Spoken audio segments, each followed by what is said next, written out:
7월 8일 화요일 새생명의 아침입니다. 다 함께 기도하겠습니다. 살아계신 주님, 새로운 한 주, 새 아침을 주시니 참으로 감사를 드립니다. 어두운 세상에서 하나님의 사람으로 드보라의 종려나무와 같이 믿음의 등불을 밝히는 복된 하루가 되도록 우리를 붙잡아 주옵소서.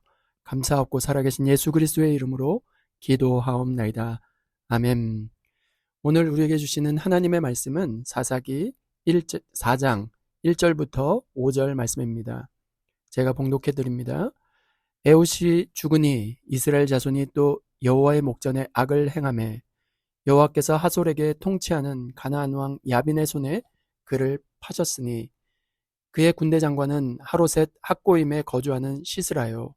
야빈 왕은 철병거 900대가 있어 20년 동안 이스라엘 자손을 심히 학대했으므로 이스라엘 자손이 여호와께 부르짖었더라. 그때 랍비돗의 아내 여선지자 드보라가 이스라엘의 사사가 되었는데 그는 에브라임 산지 라마와 베델 사이 드보라의 종려나무 아래 거주하였고 이스라엘 자손은 그에게 나아가 재판을 받더라. 아멘. 저는 오늘 이 본문으로 드보라의 종려나무가 되라는 제목으로 하나님의 은혜를 나누고자 합니다. 우리는 무엇을 기억할 때 무언가에 빗대어 기억하곤 합니다. 한국 하면 무궁화가 떠오르고 일본 하면 사쿠라, 벚꽃이 떠오르지 않습니까? 이스라엘은 하나님께서 허락하신 평화의 80년 이후 다시 악행을 거듭해 갑니다.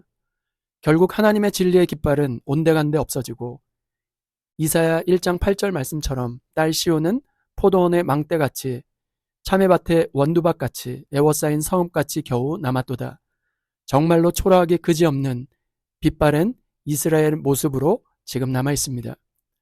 80년이란 기나긴 세월을 통해 신앙의 세대가 이어지지 않았다는 것이 참으로 안타까울 뿐입니다. 사사 에훗을 통한 이스라엘의 회복을 경험했던 세대가 다 물러갈 즈음 다시금 하나님을 아는 지식에서 벗어나 여호와의 목전에서 악을 행한 것이죠. 2절 말씀해 보니까 하솔에서 통치하는 가나안 왕 야빈이 등장합니다. 그런데 이 야빈은 여호수아 11장에 보면 하솔은 가장 강력한 가나안의 토착 세력이었습니다. 하나님은 그들을 이스라엘의 손에 넘겨주셨고 연합군과 싸운 여호수아는 여호수아 1장 10절부터 12절까지 보면 하솔을 취하고 그 왕을 칼날로 쳐 죽이고 여호와의 종 모세가 명령한 것과 같이 하였으되 그것처럼 완전한 승리를 이루었습니다. 그런데 너무나도 놀라운 것은 이미 없어졌던 가나안 왕이 다시금 재기해서 새로운 강자로 부상해 있었다는 것입니다. 이스라엘이 정신을 차리지 못하고 여호와의 목전에 악을 행하는 사이에 죄악의 세력은 900승의 철병거를 보유할 정도로 다시 강력하게 부상해 있었습니다. 죄악은 이렇게 번성해 자라나가고 있는데 신앙은 자라기는커녕 오히려 퇴보하고 있으니 이게 말이 됩니까? 3절 말씀에 보니까 야빈 왕은 철병거 900대가 있어 20년 동안 이스라엘 자손을 심히 학대했으므로 이스라엘 자손이 여호와께 부르짖었더라. 성경은 이 기간을 묘사하면서 심히 잔인하게 학대했다고 기록하고 있습니다. 타락의 횟수가 많아지는 것과 동시에 고통의 기간과 강도도 점점 더 강해지고 있습니다. 사사기 3장 8절에는 8년에서 3장 14절에는 18년, 그리고 오늘 본문 4장 3절에는 20년, 죄는 반드시 그 대가를 지불하게 되어 있습니다. 오늘 우리에게 주어진 시간이라고 하는 기회를 죄의 값을 치르는 세월로 허송할 것입니까? 아니면 맡겨진 달란트를 주님 찾으실 때 주여 내게 5달란트를 주셨는데 보소서 내가 또 5달란트를 남겼나이다 라고 보고할 수 있는 시간으로 살아갈 것입니까? 그러면 이스라엘은 과연 어떻게 되는 것입니까? 하나님은 동일한 실수, 실패, 죄악을 반복하는 이스라엘임에도 불구하고 하나님은 당신을 찾는 자들의 부르짖음을 외면치 않으셨습니다. 4절 말씀해 보니까 바로 그때 하나님이 개입하십니다. 성경의 첫 여선지자 드보라가 등장하는 장면입니다. 그런데 정말로 특이한 장면입니다. 이스라엘 역사에서 여자가 민족을 다스리는 리더가 된다는 것은 사실상 이때 뿐이기 때문에 그렇습니다. 그녀는 랍비돗의 아내로 소개되고 있습니다. 랍비돗은 누구인지 알지 못하지만 그는 무명에 가까운 평범한 사람이었습니다. 드보라는 한 가정의 아내로 있을 때 하나님의 부르심을 받았습니다.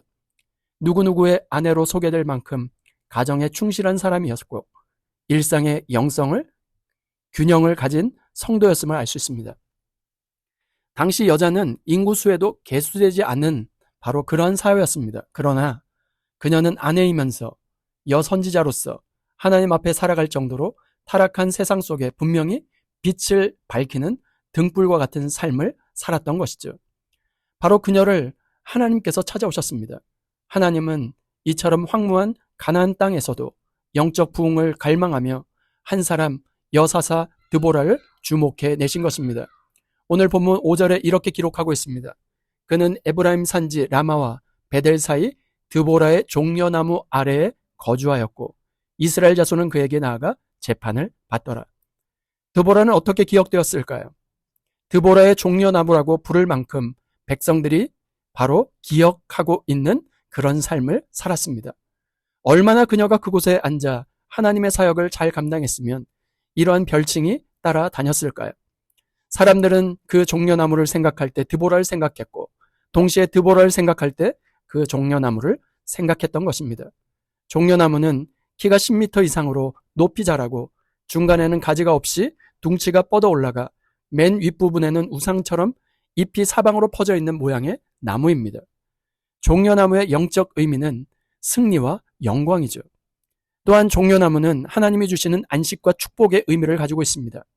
이스라엘이 출애굽해서 홍해를 건너 수르광야를 지날 때 사흘이 되어도 물을 얻지 못해 목마름에 허덕였을 때 마라의 쓴물을 발견하지 않습니까? 하나님이 지시하는 나무를 샘물에 던졌을 때 쓴물이 단물로 변화되는 엘림을 만났죠. 물샘 12과 종려나무가 70그루 서 있는 곳에서 백성들이 안식하지 않았습니까? 또한 종려나무는 찬양의 나무입니다. 예수님께서 나귀를 타고 예루살렘에 입성할 때 종려나무 가지를 들고 나아가 호산나 다윗의 자손이라고 외치지 않았습니까? 오늘 우리는 어떤 모습으로 자녀에게 기억되기를 원하십니까? 드보라의 종려나무처럼 승리와 영광의 나무, 안식과 축복의 나무, 찬양의 나무로 우리를 부르는 그 자리에서 하나님의 사명을 충성되이 감당하는 종려나무와 같이 살아갈 수 있기를 주님의 이름으로 축원드립니다. 이 시간 받은 말씀과 공동의 기도 제목을 가지고 함께 기도하겠습니다. 첫 번째, 주여 드보라처럼 어두운 시대 속에서도 하나님 앞에 바로 서는 믿음의 사람 되게 하여 주옵소서. 두 번째, 오늘 우리가 서 있는 자리가 드보라의 종려나무와 같이 믿음의 등불로 우뚝 서게 하여 주옵소서. 화요일은 환우들을 놓고 기도하는 날입니다. 세 번째, 병상에서 하나님의 긍휼을 구하는 환우들을 붙잡아 주셔서 주의 치료의 광선을 발하여 주셔서 온전히 회복되게 하여 주옵소서.